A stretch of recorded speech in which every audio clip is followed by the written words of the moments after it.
نحمده ونصلي على رسوله الكريم أما بعد فأعوذ بالله من الشيطان الرجيم بسم الله الرحمن الرحيم وجعلنا منهم أئمة يهدون بأمرنا لما صبروا وكانوا بآياتنا يوقنون صدق الله مولانا العظيم আজকের এই উলামা খুদি সমাজের ঐতিহাসিক চরমনাইয়ের এই স্টেজটা আমার মনে হয় আজকে একটু ব্যতিক্রমের স্টেজ দেখতেছি আমি। একটু আগে আমাদের ফরিদি সাহেব বলছেন এই দেশে সিয়াসত রাজনীতির গুরু আর ওস্তাদ ছিলেন হযরত হাফিজ হুজুর রহমতুল্লাহ আলাইহি, আর হাফিজ হুজুর থেকে শেখুল হাদিস, ঠিক না বেঠিক? এবং হাফিজ হুজুর থেকে ওনার জামাতা হযরত মুফতি আমিনী রহমতুল্লাহ আলাইহি, আবার হাফিজ হুজুর থেকে ওনার সেই স্থানগুলো অধিকারকারী ওনার দোয়ায় ছিলেন হযরত পীর সাহেব চরমনাই রাহিমাহুল্লাহ। তাইলে যারা এই দেশে হকের পক্ষে বাতিলের বিরুদ্ধে প্রতিবাদ শিখিয়েছেন সেই মহান ব্যক্তির প্রথম খলিফা বলতে পারি শেখুল হাদিস, এরপরে মরহুম চরমনাই পীর সাহেব, পাশাপাশি মুজাহিদে মিল্লাত মুফতি আমিনী। আজ যারা এই দেশে এই কাজগুলো করেছেন তাদের প্রত্যেকজনের যোগ্য প্রতিনিধি আজকে স্টেজের মধ্যে বসা আছে। এটা জিসমানি ইত্তেহাদ নয়, শুধু মাকানি ইত্তেহাদ নয়। আমরা আজকে দোয়া করতে হবে চোখের পানি ফেলিয়া এই ইমামদের মধ্যে আইম্মাতান ইয়াহদুনা বিআমরিনা, এই ইমামদের মধ্যে যেন কলবের ঐক্যবদ্ধ হয় না।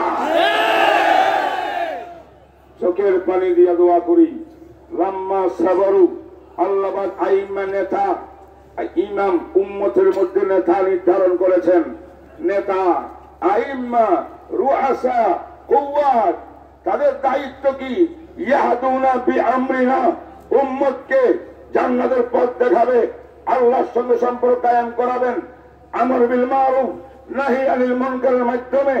আর আমর বিল মারুফ এটার নাম রাজনীতি।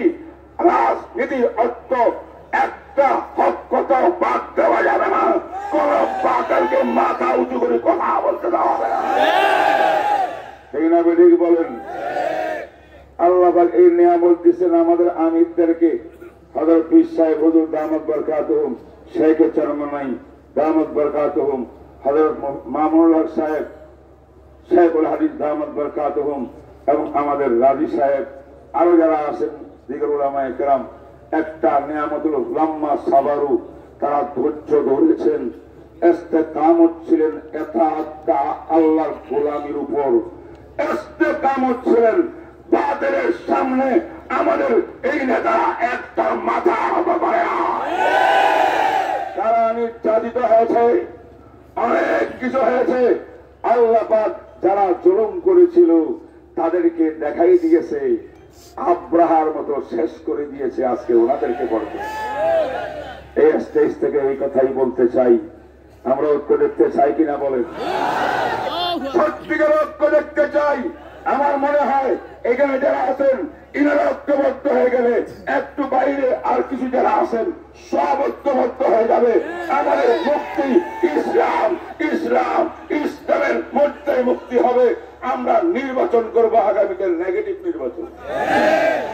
নেগেটিভ নির্বাচনের অর্থ হইলে আমরা যদি ক্ষমতা আসতে নাও পারি, ক্ষমতা তো আমাদের মুখ্য উদ্দেশ্য না, ক্ষমতা আসতে নাও পারি, আমাদেরকে ইসলামকে অবমূল্যায়ন করি, আলেমদেরকে অ্যাভয়েড করে, পীর সাহেব চরমনাইকে অ্যাভয়েড করে, শেখুল হাদিসকে অ্যাভয়েড করে, কেউ এই দেশের রাষ্ট্র চালাতে পারবে না।